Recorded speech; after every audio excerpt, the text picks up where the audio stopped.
Good morning students. आज का अपना टॉपिक है सेकेंड ईयर के लिए endocarditis.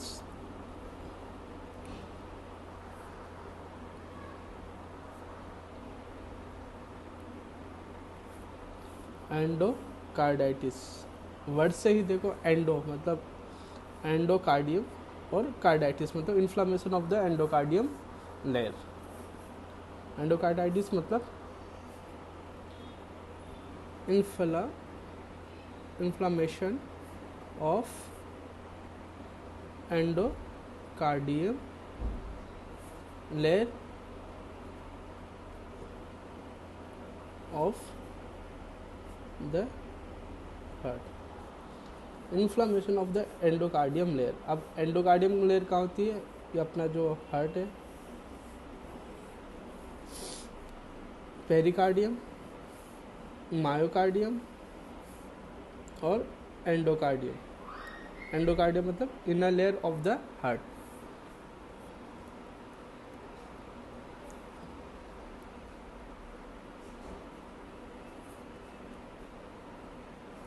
Inner layer of the heart. Endocarditis मतलब inflammation of the endocardium layer of the heart. Endocardium मतलब inner surface of the heart.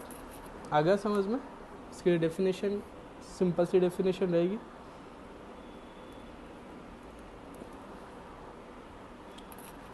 Endocarditis is an inflammation of the inner layer या inner lining of the heart। आ गया समझ में? Endocarditis का it is the inflammation of the inner lining of the heart. Endocardium क्या है? Inner layer of the heart. और inflammation जहाँ भी मैंने बताया आपको, जहाँ भी इन्फ्लामेशन वर्ड आता है तो वहाँ कोई भी पैथोजेनिक क्या है, ग्रोथ माइक्रो ऑर्गेनिज्म की क्या है, वहाँ प्रेजेंस होती है। माइक्रो ऑर्गेनिज्म की क्या होती है? प्रेजेंस होती है। अब बात करते हैं टाइप्स ऑफ एंडोकार्डाइटिस। टाइप्स तो इसके मोस्टली दो टाइप है, सब एक्यूट एंड एक्यूट। एक्यूट का मतलब ऑनसेट और सब एक्यूट का मतलब ये भी ऑनसेट होता है, मतलब बट ड्यूरेशन थोड़ा लॉन्ग होता है। Acute and sub acute endocarditis.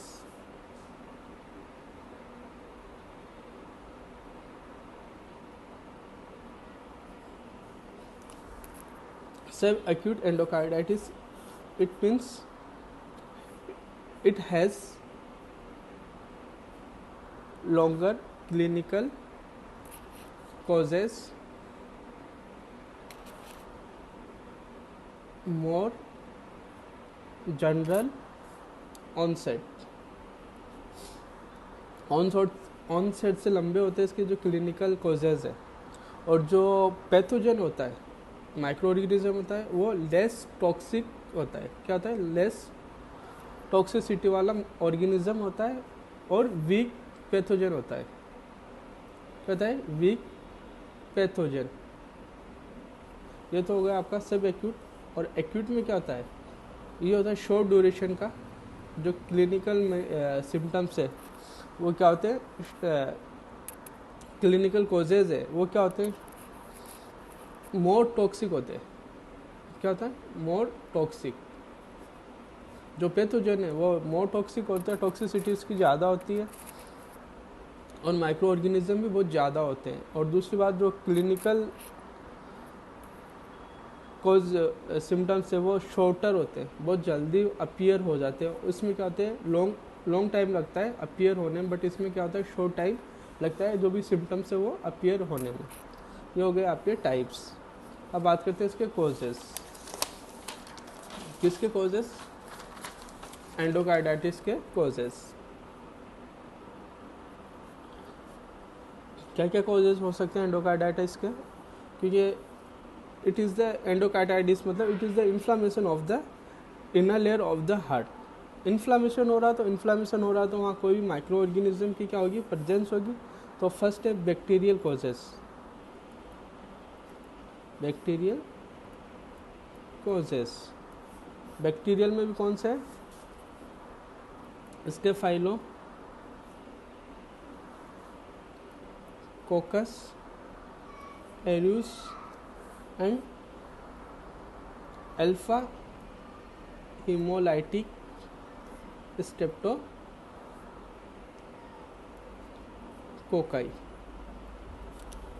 Staphylococcus और अल्फा हिमोलाइटिक स्टेप्टोकोकाई। फिर बात करते हैं अपन वायरस की। फर्स्ट है बैक्टीरियल कॉज, सेकंड है वायरल या वायरस कॉजेस। इसमें cox virus and adenovirus. Fungus तो वही कैंडिडा एल्बिकेंस।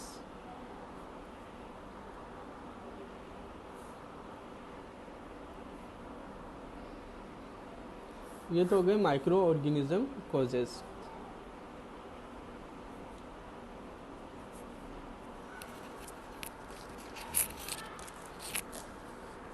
माइक्रो इन्फ्लामेशन है तो मोस्ट जो इम्पोर्टेंट कॉज होते हैं वो माइक्रो ऑर्गेनिज्म ही होता है, जो भी इम्पोर्टेंट कॉज है। बट इसके साथ साथ में कुछ रिस्क फैक्टर्स भी होते हैं कि इनकी वजह से भी इन्फ्लामेशन हो सकता है। रिस्क फैक्टर्स ज़रूरी नहीं कि रिस्क फैक्टर्स से हो ही, बट कुछ चांसेस होते हैं रिस्क फैक्टर्स के भी। तो फर्स्ट है इसमें, इसका रिस्क फैक्टर है cardiac conditions like rheumatic heart fever,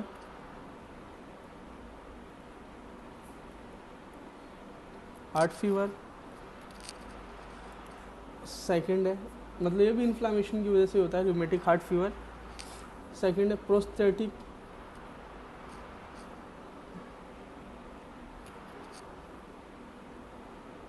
prosthetic cardiac valve. Prosthetic मतलब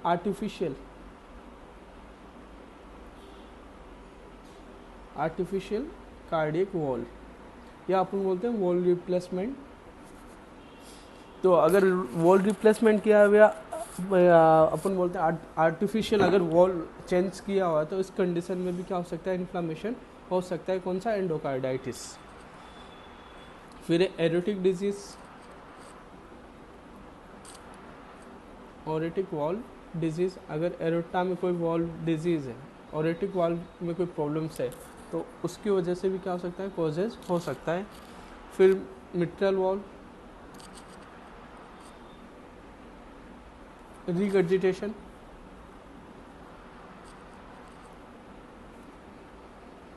मतलब बैक फ्लो। किस में हो रहा है बैक फ्लो, आपके मिट्रल वॉल में बैक फ्लो हो रहा है।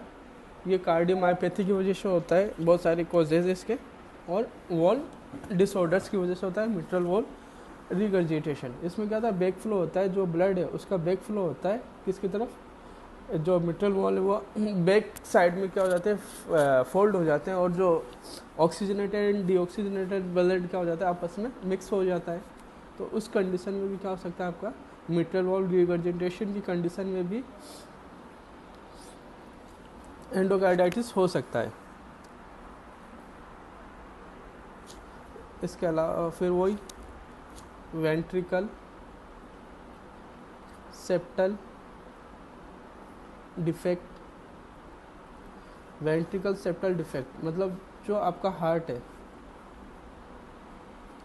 इसमें क्या होता है, ये जो वेंट्रिकल्स की जो वॉल है, इनको सेपरेट करने वाली लेफ्ट राइट और लेफ्ट को, तो यहाँ क्या होता है, जो सेप्टल जो फोरामेना होता है वो कम्प्लीटली कवर नहीं हो पाता या हील नहीं हो पाता। तो इसकी वजह से क्या होता है, ये ब्लड आपस में एक्सचेंज होता रहता है।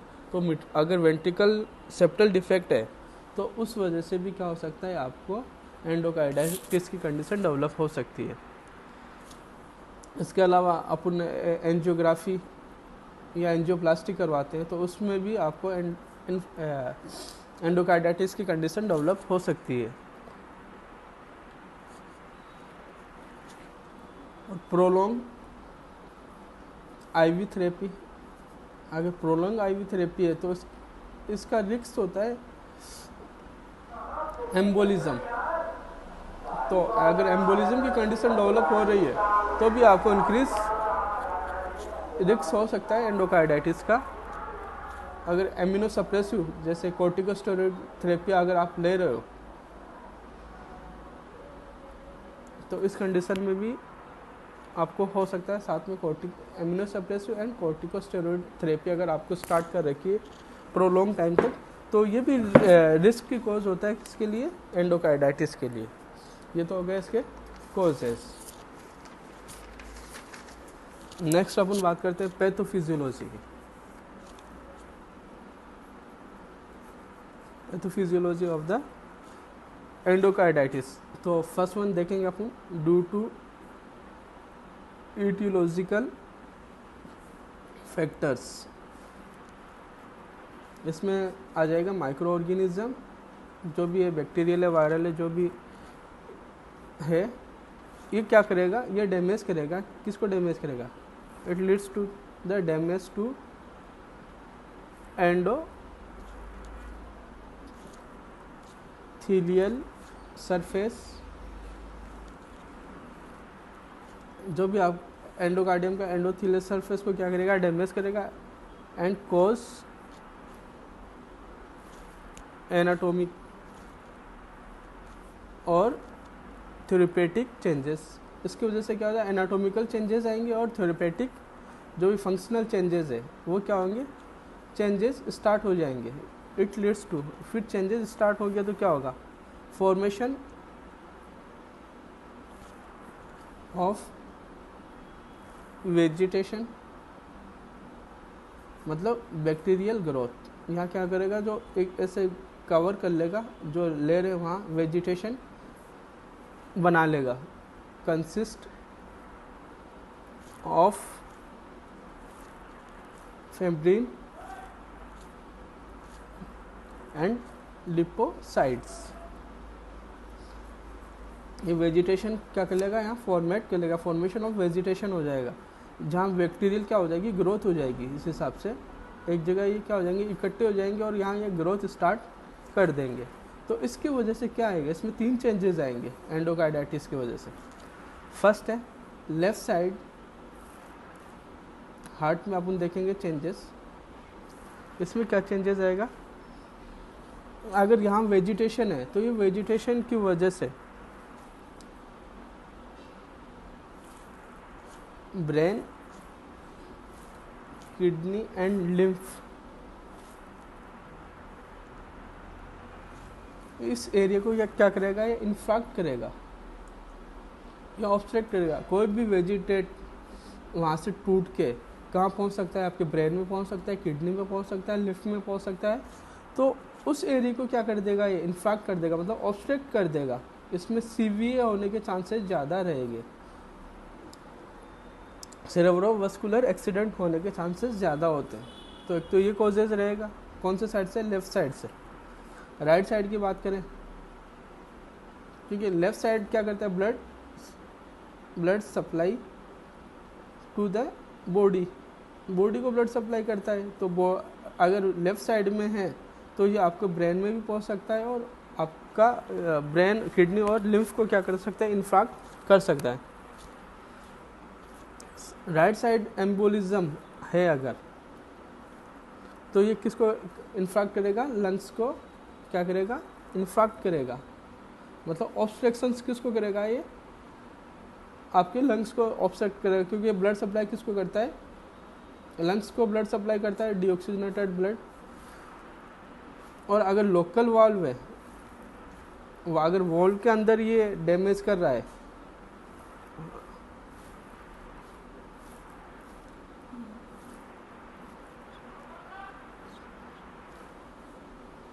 local wall damage in the infiltration to supporting structure, it cause sepsis, मतलब उसका वहाँ क्या कर देगा, सेप्सिस डेवलप कर देगा। ये तो होगा इसका पैथोफिजियोलॉजी। अब बात करते हैं अपन क्लिनिकल मैनिफेस्टेशंस।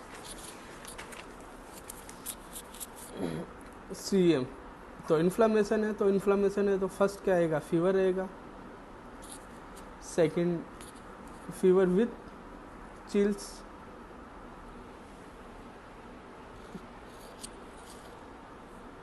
वीकनेस, मलाइज मतलब discomfort, anorexia, back pain, abdominal discomfort,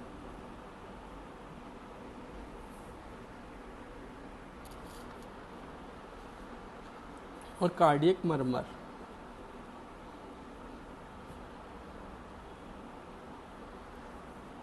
मतलब जो कार्डियक साउंड है वो क्या हो जाएगा, डिक्रीज हो जाएगा या रेड्यूस हो जाएगा, मतलब मरमर साउंड सुनाई देंगे। ये तो हो गए इसके क्लिनिकल सिम्टम्स। अगर एम्बोलिज्म कॉम्प्लिकेशंस है, एम्बोलिज्म आपको पता ही क्या होता है, एम्बोलिक कॉम्प्लिकेशंस, इसमें क्या करेगा, ऑब्स्ट्रक्ट करेगा किसको, अगर लेफ्ट साइड में है एम्बोलिज्म या लेफ्ट साइड का जो एंडोकार्डाइटिस है तो ये आपके ब्रेन, किडनी एंड लिम्फ, जो भी आपका लिम्फ है उसमें क्या करेगा, कोज करेगा। और राइट साइड है तो लंग्स की तरफ ये क्या करेगा, मूव करेगा, और लंग्स को क्या करेगा, ये कोजेस मतलब ऑब्स्ट्रक्ट करेगा। किसके थ्रू करेगा ये, एम्बोलिज्म। एम्बोलिज्म यहाँ क्या है, वेजिटेशन, जो वेजिटेड एरिया है वहीं से कोई पार्टिकल्स टूट के कहाँ करेगा, मूव करेगा। लेफ्ट साइड है तो किडनी में करेगा, ब्रेन में करेगा, राइट साइड है तो लंग्स के अंदर ये क्या करेगा, ऑब्स्ट्रक्ट कर सकता है। ये भी क्या इसका क्लिनिकल सिम्टम्स। फिर है पैचेस, HAE, मतलब इससे क्या होगा, रेड और पर्पल स्पॉट बनेंगे। कहाँ बनेंगे, रेड एंड पर्पल स्पॉट बनेंगे। कहाँ, कंजक्टिवा, आइज के अंदर जो आपकी कंजक्टिवा लेयर है वहाँ आपको रेड स्पॉट नज़र आएंगे या पर्पल स्पॉट। लिप्स के ऊपर, और बक्कल म्यूकोजा आपके माउथ के अंदर क्या बनेंगे आपको। और आपकी फीट, जो पैरों के नीचे, वहाँ भी क्या बनना स्टार्ट हो जाएंगे, रेड पैचेस बनने स्टार्ट हो जाएंगे। मतलब ऐसे ऐसे जो डॉट है वो रेड कलर के आपकी जो ये एरियाज़ है, कंजक्टिवा है, लिप्स है, बक्कल म्यूकोजा है, फीट है, यहाँ ये क्या बनना स्टार्ट हो जाएंगे, पैचेस। फिर उसके बाद में स्प्लिंटर हेमोरेज। स्प्लिंटर हेमोरेज का मतलब होता है जो आपके नेल बिट्स है, ये वाले जो नेल बिट्स है, यहाँ एक ब्लैक लाइन आने स्टार्ट हो जाएगी, सीधी blackish line. Haemorrhage in the nail के अंदर, जो आपके फिंगर या जो नेल है, यहाँ क्या आ जाएगी, एक स्प्लिंटर मतलब एक ब्लैकिश लाइन स्टार्ट हो जाएगी।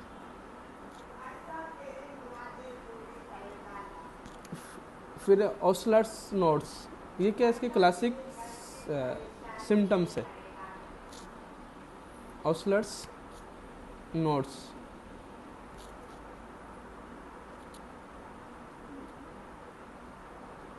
इसमें भी क्या है कि रेडिस टेंडर बन जाएंगे यहाँ हाथों में।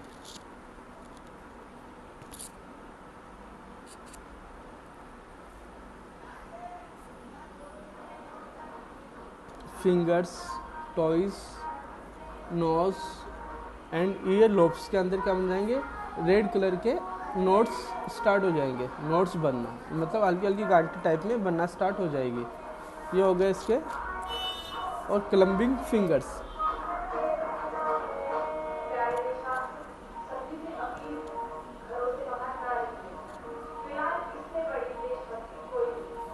क्लम्बिंग फिंगर्स, इसमें क्या करेंगे, जो फिंगर्स है, ये आपकी फिंगर्स है, नेल के वहाँ से ऐसे हिसाब से बन जाएगी, ये आने लगे, इसे बोलते हैं अपन क्लम्बिंग फिंगर्स।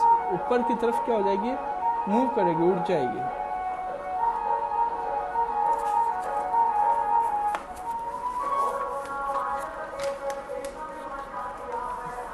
अब बात करते हैं अपन डायग्नोस्टिक इवैल्यूएशंस की, किसकी बात, डायग्नोस्टिक इवैल्यूएशंस में। तो इसमें physical examinations and history collection, ये तो अपन लोगों को क्या क्या करना ही करना है। इसके साथ साथ में अपने को और क्या अपन नर्सिंग डायग्नोस्टिक इवैल्यूएशंस कर सकते हैं। तो इसके अंदर है ब्लड कल्चर,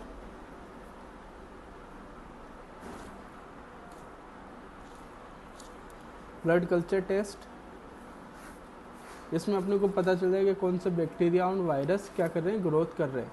मतलब कंफर्म हो जाएगा कि बैक्टीरियल इन्फ्लामेशन है या वायरल इन्फ्लामेशन है और कौन से टाइप का इन्फ्लामेशन है।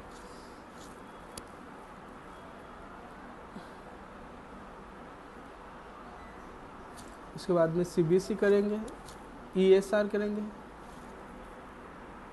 और इको साउंडग्राफी अपन कर लेंगे, इको कार्डियोग्राफी अपन कर लेंगे और चेस्ट एक्सरे ये अपन क्या करेंगे, परफॉर्म करेंगे। किसके लिए, किसको कंफर्म करने के लिए, एंडोकार्डाइटिस को कंफर्म करने के लिए ये वाले टेस्ट अपन करवाएंगे। नेक्स्ट है इसका मैनेजमेंट, तो उसका अपन मेडिकल मैनेजमेंट देखेंगे।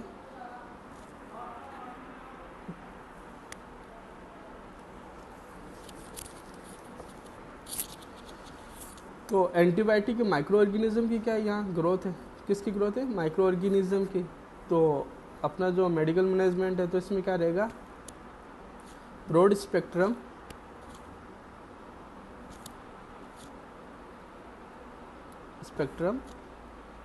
एंटीबायोटिक्स क्या करेंगे हम, प्रिस्क्राइब करेगा doctor, broad spectrum antibiotics according to the micro organism.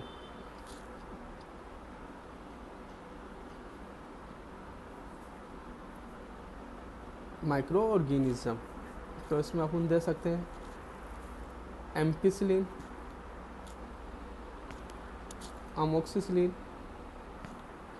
Penicillin, ये क्या है, एंटीबायोटिक्स अपन क्या करेंगे, प्रिस्क्राइब करेंगे। पेन हो रहा है तो एनाल्जेसिक्स देंगे, ये क्या करेंगे, इसमें एसिटामिनोफेन देंगे अपन, एंटीप्लेटलेट्स देंगे, ये क्या करेगी, रिड्यूस करेगी किसका फॉर्मेशन,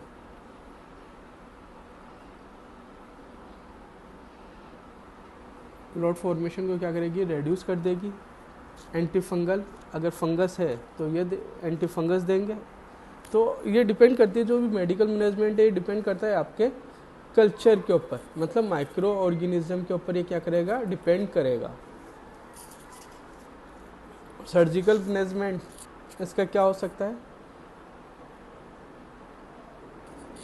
वॉल, अगर वॉल ख़राब हो रहा है तो अर्ली वॉल रिप्लेसमेंट आपको क्या करना है, परफॉर्म करवाना है।